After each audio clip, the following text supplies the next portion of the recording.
A good day, ladies and gentlemen. Welcome to the show. So today is just all about heritage. So we are going to start by defining what heritage is, and we are going to be looking at culture, which is part of our heritage. And we are also going to be looking at the types of heritage, and we are also going to, under culture, we are also going to look at the theories of culture. And then I will be done with the introduction to heritage, and we are also going to be looking at other topics as we would have made the heritage syllabus very simple. Okay, so let me define what heritage is. So heritage, it is anything that is of great importance which is passed down from generation to generation. So that is heritage. Anything that is of great importance, culture is of great importance in our society and is passed down from generation to generation. Thus culture is our heritage, is part of our heritage. Okay, so without wasting much of your time, or I would say moving on, looking at culture now is part of our heritage. We see that culture, it is the way of life of the members of the society.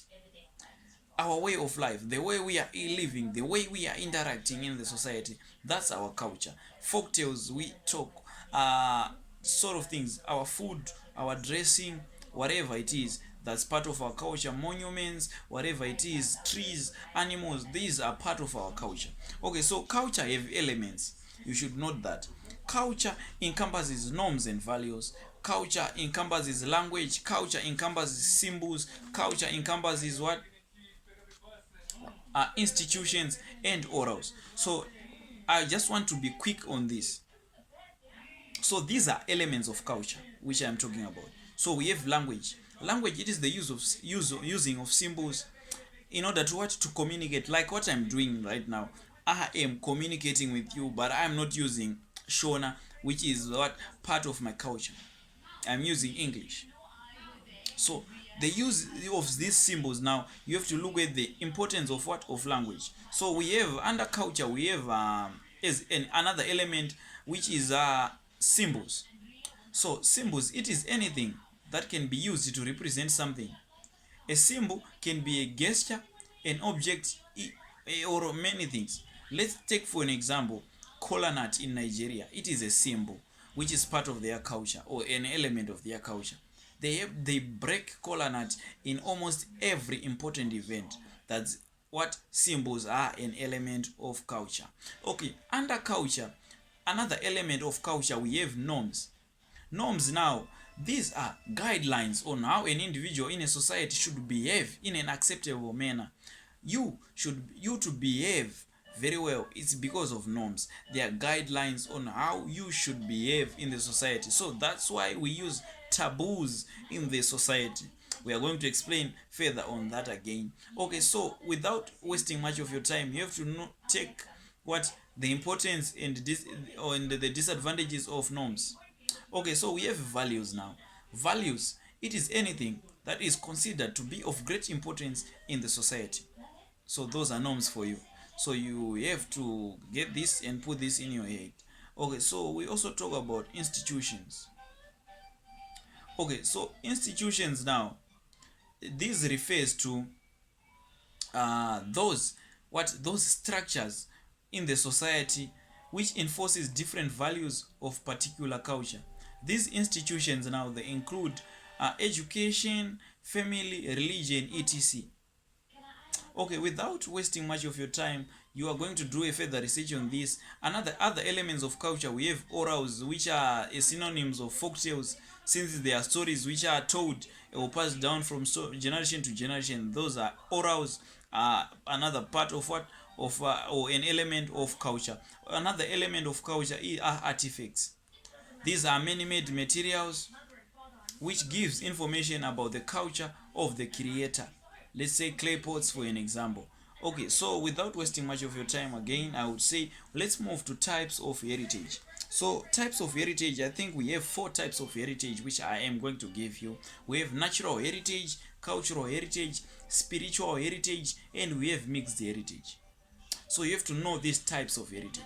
I have talked about elements of culture, and now I'm giving you the types of heritage. The types of heritage that we have is that we have natural heritage.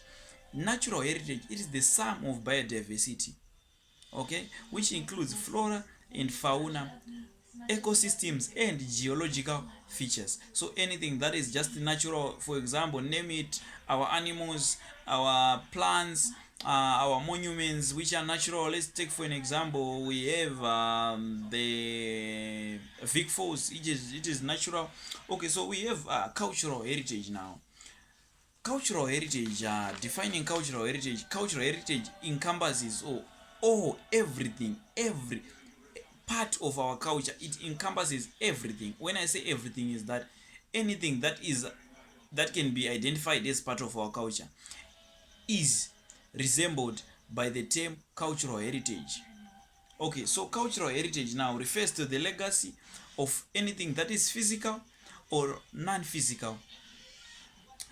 Okay, refers to the legacy of physical or non-physical attributes of a group of society which are passed from generation to generation. That's cultural heritage for you. So you have to put that also in your head.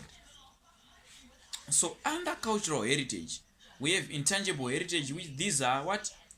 Intangible heritage, these are practices, expressions, knowledge or skills considered to be part of society and are passed down from generation to generation. They can be folk tales, language, beliefs, etc. These are intangible, they cannot be touched. So under cultural heritage, we also see that we have tangible heritage. So tangible heritage, these are artifacts produced, maintained and transmitted intergenerationally in a society. For example, we have monuments, buildings, etc.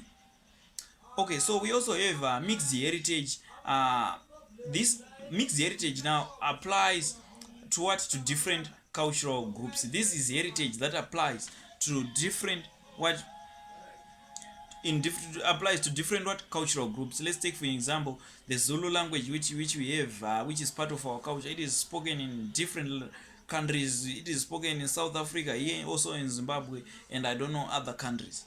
Okay, so we have a spiritual heritage. It means something to do with what? People's minds and beliefs rather than their what? Rather than their bodies. So it is anything that we have to do under what types of heritage. We have spiritual heritage, and spiritual heritage, it is the belief and it that people have, or members of society have, in a what? In a certain supreme being. People are believing in a certain supreme being. Let's say Nwari, saying that Nwari exists. We see that in the Chimurenga war, spirit mediums playing a pivotal role. Okay, we are going to look on that, sorry, but I've just told you that spiritual heritage is another type of heritage. Okay, so let's look at the theories of heritage. So according to my research here, I can just give you 4 theories of heritage, but you are going to look on other theories of heritage or approaches of heritage. So we have what is called cultural determinism. So cultural determinism, it is the belief that the ideas, meanings, beliefs and values that people learns, everything that people what learns, determines human nature, from how we dress to what we eat. That's cultural determinism. What we learn in the society determines who we are. What I have learned in the society is reflects what I am today.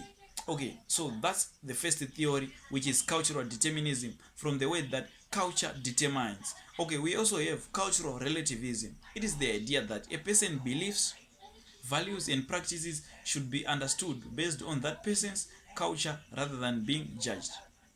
So that it is the belief that we should all understand other people's what? Culture rather than not judging them. Okay, another theory is that we have cultural ethnocentrism. Cultural ethnocentrism, it is the use now of one's culture as a yardstick for judging the way of other individuals. So now we are using your own culture to attack other people's culture. Me as a Shona, I'm using my own culture to attack the Ndebele people, to attack the Venda, to attack all ethnic groups. That is cultural ethnocentrism, because you are using your culture as a yardstick to attack or to judge other people's culture.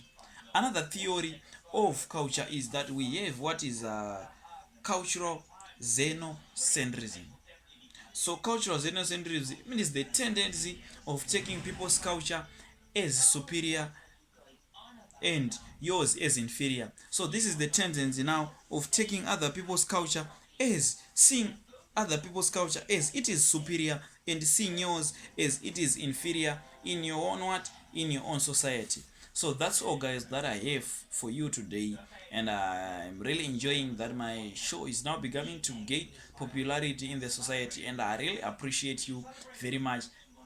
Please guys, if you made it so this far, you are the part of the Brennan show. So stay tuned guys, don't forget.